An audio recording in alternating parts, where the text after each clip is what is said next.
श्री स्वामी समर्थ. तुमचं सगळ्यांचं माझ्या यूट्यूब चॅनलमध्ये स्वागत आहे.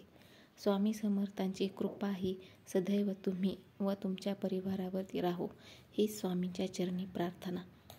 आज आपण बोलणार आहोत की 2025मध्ये मकर संक्रांती कधी आहे, त्या दिवशी काय दानधर्म करावा, कोणत्या गोष्टी करू नयेत,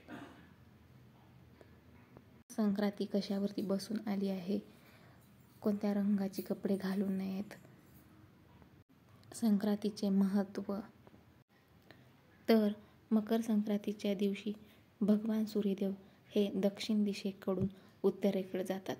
दक्षिण दिशेला देवतांची रात्र म्हटलं जातं आणि उत्तर दिशेला दिवस म्हटलं जातं.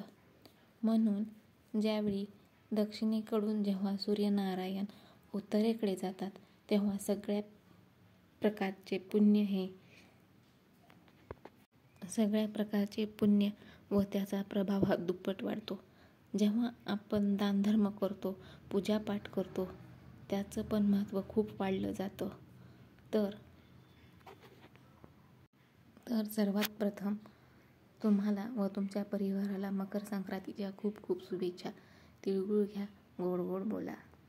यामध्ये मी तुम्हाला सांगणार आहे की संक्रांत कशावर बसून आली आहे, काय काय वर्ज्य करायचं आहे, म्हणजेच कोणता रंग घालू नये, तसेच संक्रांतीच्या काळात कोणती कामं करावीत व कोणती कामं करू नयेत, तसेच संक्रांतीचे वाहन, संक्रांतीच्या काळात दान करायच्या वस्तू हे सांगणार आहे.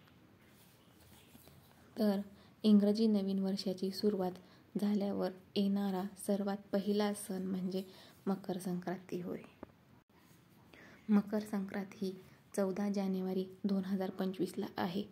मंगळवार दिनांक 14 जानेवारी 2025 शके 1946 पौष कृष्ण 1 रोजी सकाळी 8:54 सूर्य मकर राशीत प्रवेश करत आहे.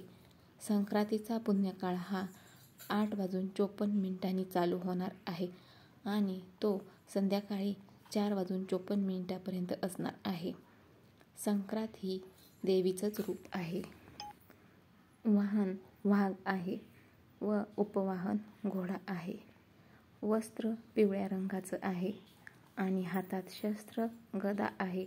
कपाळी केशरांचा टिळा लावला आहे आणि वयाने कुमारी आहे व ती बसली आहे. वासाकरिता जाईचे फूल घेतलं आहे. जातीने सर्प आहे. मोती धारण केला आहे. नक्षत्र नाव महोदरी आहे व ती पूर्वेकडून पश्चिमेस जात आहे व वायव्य दिशेला पाहत आहे. तर संक्रांतीने ज्या वस्तू परिधान केल्या आहेत त्या वस्तू महाग होणार आहेत व संक्रांती जेथून आली आहे तेथील लोकांना खूप मोठ्या प्रमाणात सुख मिळणार आहे. मकर संक्रांतीच्या काळात द्यायचे दान. तर मकर संक्रांतीच्या काळात काय काय दान केलं पाहिजे, तर त्यामध्ये नवीन भांडे, अन्न, नंतर गोमाताला घास देणं, नवीन वस्त्र, सोने, तीळ, गूळ इत्यादी वस्तू दान केल्या पाहिजेत. त्यानंतर आता आपण बघू की मकर संक्रांतीच्या काळामध्ये कोणती कामं करायची नाहीत. तर त्याच्यामध्ये पहिले रागाने बोलायचं नाही किंवा कोणाला रागात बोलू नये किंवा कोणाला कठोर बोलू नये किंवा वृक्ष तोडण्यास त्या काळामध्ये म्हणजे वृक्ष तोडू नयेत. दात घासणे व गाई म्हशीची धार काढू नये या गोष्टी शक्यतो टाळाव्यात. संक्रांतीच्या दिवशी सकाळी लवकर उठून त्या दिवशी स्नान करून स्वच्छ कपडे परिधान करून एका तांब्यामध्ये पाणी घेऊन ते सूर्याला अर्पण करावं. पाणी घालत असताना ओम सूर्याय नमः असा जप करावा. ते आपल्या सर्वांसाठी खूप चांगलं आहे. संक्रांतीच्या नंतर जो कार्यक्रम चालू होतो तो म्हणजे हळदी कुंकवाचा कार्यक्रम. हा हळदी कुंकवाचा कार्यक्रम आपण संक्रांतीपासून ते रथसप्तमीपर्यंत कधीही करू शकतो. म्हणजेच हळदी कुंकवाचा कार्यक्रम हा आपण 14 जानेवारीपासून ते 4 फेब्रुवारीपर्यंत कधीही करू शकतो, कारण 4 फेब्रुवारी दिवशी रथसप्तमी आहे.